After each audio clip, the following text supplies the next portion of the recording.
সারা বিশ্ব জুড়ে বাড়ছে তৃতীয় বিশ্বযুদ্ধের সম্ভাবনা, নতুন করে যুদ্ধের সূচনা ইসরায়েল এবং সিরিয়া।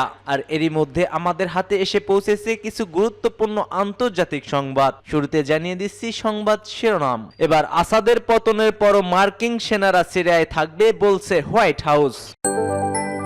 একই সঙ্গে জানিয়ে দিচ্ছি ভারতে বুলডোজার দিয়ে গুঁড়িয়ে দেওয়া হয়েছে 180 বছর পুরনো মসজিদ।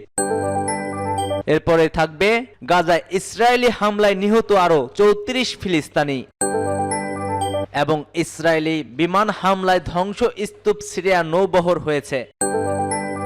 জানিয়ে দিচ্ছি সর্বশেষ সিরিয়ায় 18 কিলোমিটার দখল করে নিয়েছে ইসরায়েলি বাহিনী। এতক্ষণ শুনছিলেন সংবাদ শিরোনাম, এবার বিস্তারিত। আসাদের পতনের পরেও মার্কিন সেনারা সিরিয়ায় থাকবেন বলছে হোয়াইট হাউস। বাশার আল আসাদ সরকারের পতনের পরও মার্কিন সেনারা সিরিয়ায় অবস্থান করবে বলে নিশ্চিত করেছে হোয়াইট হাউস। হোয়াইট হাউসের একজন শীর্ষ কর্মকর্তা বলছেন, ইসলামিক স্টেট যোদ্ধাদের বিরুদ্ধে সন্ত্রাস বিরোধী অভিযানের অংশ হিসেবেই প্রেসিডেন্ট বাশার আল আসাদের পতনের পরও মার্কিন সেনারা সিরিয়ায় থাকছেন। এক প্রতিবেদনে এমন খবর দিয়েছে টাইমস অফ ইসরায়েল। মার্কিন উপজাতীয় নিরাপত্তা উপদেষ্টা জন ফিনার নিউ ইয়র্কে রয়টার্স নেক্সট কনফারেন্সের এক সাক্ষাৎকারে বলেন, এই সেনারা খুব নির্দিষ্ট এবং গুরুত্বপূর্ণ কারণে সেখানে আছে, কোনো ধরনের দর কষাকষির জন্য নয়। তিনি আরো বলেছেন, মার্কিন সেনারা আইএসআইএস এর বিরুদ্ধে লড়াই করার জন্য 1 দশক বা তারও বেশি সময় ধরে সেখানে রয়েছেন। আমরা এখনো সেই মিশনে প্রতিশ্রুতিবদ্ধ। মার্কিন সেনারা অবস্থান করেছে কিনা সরাসরি জানতে চাইলে ফিনার বলেন, হ্যাঁ, 2014 সালে ইসলামিক স্টেট সিরিয়া এবং ইরাকের বিশাল অংশ দখল করে এবং 2019 সালের মধ্যে মার্কিন নেতৃত্ব অধীন জোটের কাছে পরাজিত হওয়ার আগে সেখানে ইসলামিক খেলাফত প্রতিষ্ঠা করে। তবে বর্তমান পরিবর্তিত পরিস্থিতি, সার্বভৌমত্ব এবং অখণ্ডতা রক্ষার ঝুঁকিতে রয়েছে সিরিয়া। ইসরায়েলি আসাদের পতনের মধ্যপ্রাচ্যে নিজেদের অবস্থান আরও সুসংহত করেছে। এরই মধ্যে সিরিয়া সীমান্তের অভ্যন্তরে ইসরায়েলের সামরিক অবস্থান ও দখলের নিন্দা জানিয়েছে কাতার, তুরস্ক এবং মিশর। ভারতে বুলডোজার দিয়ে পুরো গুঁড়িয়ে দেওয়া হয়েছে 180 বছরের পুরনো একটি মসজিদ। ভারতের উত্তরপ্রদেশের ফতেহপুর 180 বছরের একটি পুরনো মসজিদের এক অংশ বুলডোজার দিয়ে গুঁড়িয়ে দিয়েছে দেশটির স্থানীয় প্রশাসন। ইন্ডিয়ান এক্সপ্রেসের খবরে বলা হয়েছে, ফতেহপুর জেলার লাললি শহরের সদর বাজারে অবস্থিত নুরি জামে মসজিদের পেছনের অংশটি বুলডোজার দিয়ে ভেঙে ফেলা হয়েছে। অতিরিক্ত জেলা ম্যাজিস্ট্রেট অবিনাশ ত্রিপাঠী এবং এএসপি বিজয় শঙ্করের নেতৃত্বে এই ব্যবস্থা নেওয়া হয়। অভিযানের সময় ভারী পুলিশ বাহিনী ও অতিরিক্ত ফোর্স মোতায়েন করা হয়েছে। প্রতিবেদন অনুযায়ী পাবলিক ওয়ার্কস ডিপার্টমেন্ট ফতেহপুরের নুরি মসজিদ কমিটিকে একটি নোটিশ জারি করেছিল।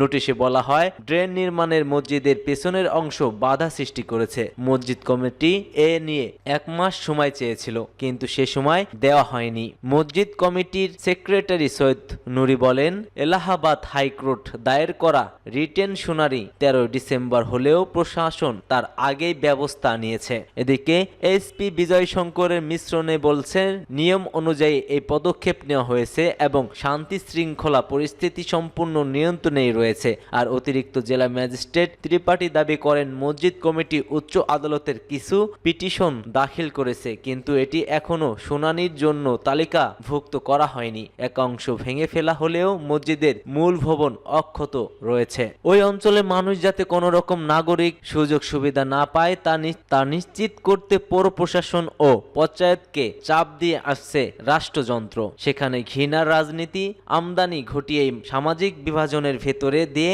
মুসলমানদের এক ঘর রাখার চেষ্টা করে যাচ্ছে বিজেপি। গাজায় ইসরায়েলি সর্বশেষ হামলায় এই পর্যন্ত নিহত 34 জন। গাজার উত্তর অঞ্চল বেইত হানুনে ইসরায়েলের বিমান হামলায় 25 জন নিহত হয়েছেন। নিহতদের মধ্যে নারী ও শিশু রয়েছে এবং তারা একই পরিবারের সদস্য বলে জানিয়েছে চিকিৎসা কর্মীরা। হামলায় বেশ কয়েকটি বহুতল ভবন ক্ষতিগ্রস্ত হয়েছে এবং সেখানে বহু লোক আহতও হয়েছেন। রয়টার্সের তথ্য মতে ইসরায়েলি এই বিমান হামলা ঘটিয়েছে। এছাড়া গাজায় মধ্য অঞ্চলীয় নুসেইরাত শরণার্থী শিবিরের আরেকটি বিমান হামলায় 7 জন নিহত হয়েছে এবং আরো কয়েকজন একজন আহত হয়। রাফা এলাকাতেও ইসরায়েলের হামলায় আরও 2 জন নিহত হয়েছে। ইসরায়েলের ট্যাঙ্ক গাজার মধ্য অঞ্চল ও দক্ষিণ অঞ্চলে প্রবেশ করেছে। এদিকে গাজার দেইর আল বালাহা শহর থেকে ভূমধ্যসাগর সাগরে পালানোর চেষ্টা করা হয় 6 জন ফিলিস্তিনি জেলেকেও আটক করে নিয়ে যায় ইসরায়েলি নৌবাহিনী। 2023 সালের 7 অক্টোবর হামাসের হামলায় দক্ষিণ ইসরায়েলে প্রায় 1200 জন নিহত হয়েছিল।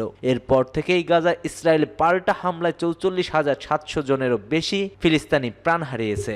ইসরায়েলি বিমান হামলায় ধ্বংসস্তূপে পরিণত হয়েছে সিরিয়ার নৌবহর। সিরিয়ার নৌবহরের হামলার কথা নিশ্চিত করেছে ইসরায়েল। বাশার আল আসাদ সরকারের পতনের পর সিরিয়ার সামরিক স্থাপনাগুলোকে অকার্যকর করার যে পদক্ষেপ নিয়েছে দেশটি, এটি তারই অংশ।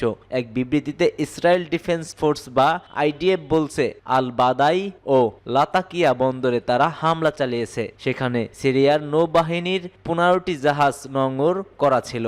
লাতাকিয়া বন্দরে হামলার ভিডিও ফুটেজ বিবিসি ভেরিফাই করে দেখেছে। ফুটেজে দেখা যাচ্ছে বন্দরের এক অংশ এবং জাহাজগুলোর ব্যাপক ক্ষয়ক্ষতি হয়। আইডিএফ আরও জানিয়েছে যে তাদের যুদ্ধ বিমানগুলো সিরিয়া জুড়ে 350-রও বেশি বিমান হামলা করেছে। অন্যদিকে এর স্থল বাহিনী সিরিয়া ও দখলকৃত গোলান মালভূমির মধ্যবর্তী বাফার জোনের সামরিক নিয়ন্ত্রণ নিয়ে নিয়েছে। এর আগে যুক্তরাজ্য ভিত্তিক সিরিয়ান অবজারভেটিভ ফর হিউম্যান রাইট বলছে, সিরিয়ান বিদ্রোহীদের হাত আসাদ সরকারের উত্থানের পর থেকে এ পর্যন্ত 310টি হামলার তথ্য রেকর্ড করা হয়েছে। প্রেসিডেন্ট আসাদ দামাস্ক ছেড়ে যাওয়ার পরপরও ইসরায়েল হামলা শুরু করে। তিনি ও তার পিতা 1971 সাল থেকে দেশটি শাসন করে আসছিলেন। এইচটিএস দামাস্কে দখল করার পরে আসাদ সরকারকে উত্থান করে দেয়। এরপরই তারা ঘোষণা দেয় যে সিরিয়া এখন মুক্ত।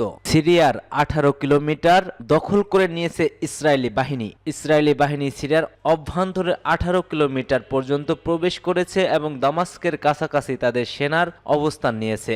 আল জাজিরা তথ্যমতে সিরিয়ার একাধিক সামরিক ঘাঁটিতে বিমান হামলা চালিয়েছে ইসরায়েলি দল। সিরিয়ার দক্ষিণ অঞ্চলীয় কুনেইত্রা প্রদেশের কৌশলগত অঞ্চলগুলোতে ইসরায়েল সেনাবাহিনী নিজেদের দখলকৃত বাড়াচ্ছে। সিরিয়ার ভিতরে প্রায় 18 কিলোমিটার পর্যন্ত নিয়ন্ত্রণ নিয়ে নিয়েছে ইসরায়েলি বাহিনী। সিরিয়ার সেনাবাহিনীর একাধিক ঘাঁটিতে হামলা চালায় তারা। ইসরায়েলের সেনারা সিরিয়ার দক্ষিণ অঞ্চলীয় কুনেইত্রা প্রদেশের বিভিন্ন কৌশলগত এলাকায় অগ্রসর হয়েছে এবং দামাস্কের কাছাকাছি পৌঁছেছে। আল জাজিরার ফ্যাক্ট চেকিং সংস্থা সানা জানায়, ইসরায়েলি সেনারা হেরমোনের পাহাড় সহ আশেপাশের গ্রাম ও শহরগুলোতে প্রবেশ করেছে। ইসরায়েলি কর্তৃপক্ষ দাবি করছে তাদের এই পদক্ষেপ সাময়িক এবং এর উদ্দেশ্য হলো অধিকৃত গোলান মালভূমির পাশের এলাকাগুলোকে নিরাপত্তা হুমকি থেকে রক্ষা করা। তবে সিরিয়ার একাধিক সূত্র জানিয়েছে যে ইসরায়েলি সেনারা কাতানা শহরে পৌঁছেছে, যা দামাস্কো বিমানবন্দর থেকে বেশ কাছাকাছি রয়েছে। ইসরায়েলি প্রতিরক্ষা বাহিনী দাবি করছে তাদের সেনারা ডিমিলিটারাইজড জোনের বাইরে যায়নি। তবে সিরিয়ার গণমাধ্যম জানিয়েছে যে ইসরায়েলি যুদ্ধ বিমানগুলো রাজধানী দামাস্কে সহ দেশটির বিভিন্ন জায়গায় অন্তত 100টি হামলা চালিয়েছে।